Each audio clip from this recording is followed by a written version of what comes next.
Title cinematics, the long-forgotten art form. When most people think of intro cinematics, they tend to think of cinematic cutscenes at the very beginning of the game. But no. I'm talking about the experience that you get before you even hit that start button. Back when I was a kid, game intros were largely atmospheric, with Ocarina of Time's sweeping horseback riding sequence, or Mega Man 2's gradual climb up this building, and then, well, bam, you get hit with that banging music. It's so cool. When games ended up getting bigger budgets, though, you'd sort of have these cinematic intros pop up if you spent too long not hitting the start button. While the purpose of most of these cinematics is to hype you the hell up, they usually end up making you feel like you're watching a trailer for a game that you've already bought, just kind of showing you random clips of stuff or trying to whet your appetite.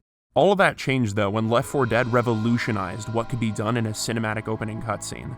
Now, I know that some of you young whippersnappers haven't ever played this game and you're like, meh, what is even Xbox 360? Well, just shut up and listen. Old Grandpa Manic is here to give you youngsters a frickin' lesson in video game history here. Because while most games might use these intros to introduce key plot elements or characters at best, the Left 4 Dead title cinematic not only teaches you how to actually beat the game, but also sets up the horror elements that make the game so damn scary to play in the first place. So here's a video essay about how it does all that and more. Well, bam!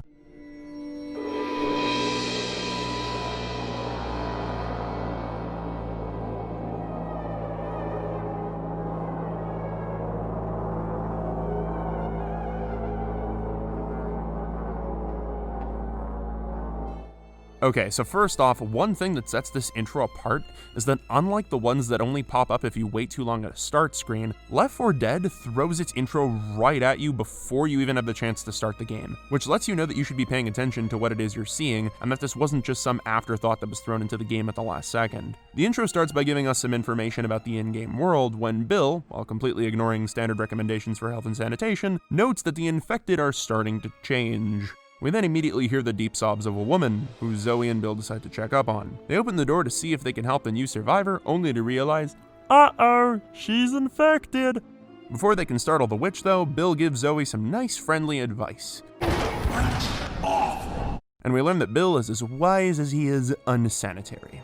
Then Best Boy Lewis hears some infected running, and runs into the room waving his flashlight around like a fucking idiot. The witch goes all crazy and tries to attack everyone, and we know that this situation could have been entirely avoided had the characters been a little more careful. What's interesting about this bit of the intro is that it actually gives you a very accurate rundown of how you and your teammates should go about interacting with this enemy type when they actually show up in the game. While witches are non-mobile until provoked, they're the strongest enemies you'll come across if you fight them face to face, so you'll want to turn off your lights and potentially avoid them altogether if you can. If not, the intro lets you know that you'll want to plan around deciding how and when to engage with the witch instead of running in like a stupid, dumb idiot. Lewis! Most importantly is that the intro makes you scared shitless every time you hear a witch's signature moaning in the actual game, because now you know the consequences of alerting her to your presence. While Left 4 Dead is a fast-paced action horror game, the presence of a witch slows things down tremendously, allowing you to experience all the tension of walking around in the dark so as to not startle her.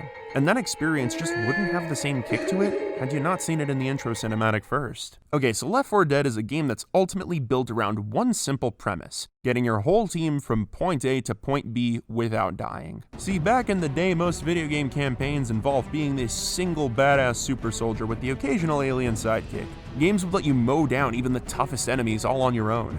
On the other hand, Left 4 Dead, as the title suggests, is entirely based on having 4 players fighting at the same time, regardless of whether or not you have any friends playing with you, you fucking loner. This means that the gameplay had to be designed around potentially having 4 competent minds covering each other's bases, and the game designers wanted to make sure that despite having friends by your side, you'd never really feel safe. I mean, it's a horror game after all, right? The way that the devs achieved this sense of isolation was by implementing game elements that either necessitated or straight up forced group separation. Cue the smoker. As demonstrated by Bill and Francis in the intro, we can see that smokers are an enemy that tries to ensnare you with their elongated tongues to reel you in. This type of enemy was singularly created to separate you from your teammates, requiring that you keep strong communication with your friends at all times so that you can rush over to each other quickly if you get forcefully separated. Oh yeah, also this is the point in the video where you get to hear probably the most underappreciated catchphrase in video game history. Merry Christmas. This point in the intro also lets you know that you'll sometimes have a get-out-of-jail-free option if you find yourself getting swarmed by too many regular infected, as the pipe bomb not only drags a ton of enemies away from you, but also goes kaboom. After Zoe throws the pipe bomb, Lewis gets a little too eager for rescue, fucking Lewis, man, seriously, and separates himself from the group to chase after a helicopter. Because of this, he gets stalked and pinned to the ground by a hunter, rendering him incapable of fighting it off. This teaches the player that, like in most horror movies, going off on your own in this game is extra dumb, because there are certain enemies that can immobilize you and prevent you from firing off weapons. You aren't Master Chief in this game, Lewis, and there will be times where you'll need your team to help support you. After Zoe comes to save Lewis, they shoot the hunter, who is standing right in front of a car. All the shooting sets off the car alarm though, and we quickly see the consequences of one of these things going off. So, lesson learned, don't shoot all willy-nilly, otherwise you risk setting off an alarm and having a large orgy of infected swarming you. But of course, the one thing that everyone remembers the most from this intro sequence is what happens after that car alarm goes off.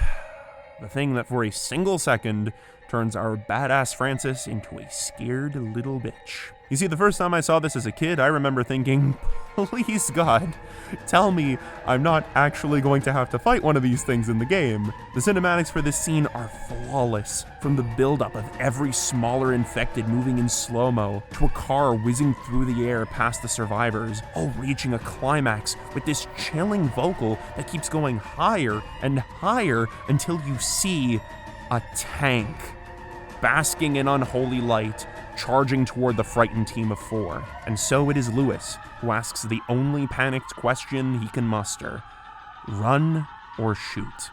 And of course, the answer that Bill gives is as badass as it is practical. He answers, so, to the chagrin of my teen self, tanks are indeed something that you need to fight in Left 4 Dead. A tank is going to be one of the beefier opponents in this game, so you need to have everyone running away from it while also shooting at it. So now, anytime you see a tank in the game, you understand that there's a decent enough chance that one of you is going to be split up from the group, and everyone else needs to be sure to chase it down while remaining far enough to not get, smooshed by it. Also, the tank has a projectile. Wait a second. A beefy tank with a projectile? Guys, I think I just figured out who's gonna be the next Smash DLC character.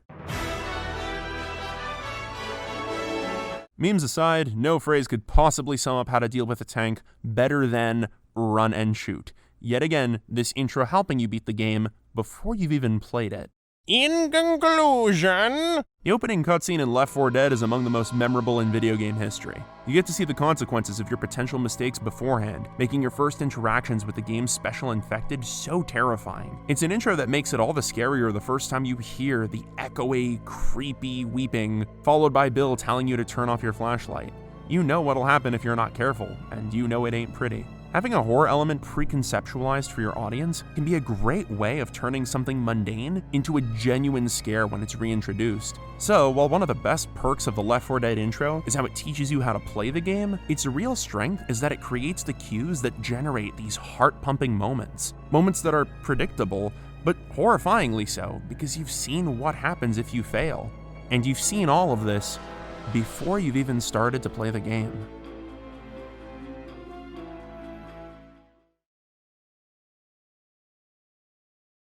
Pua, thanks, for watching, I'll stop beatboxing if you hit the like button, No, wait, hold on.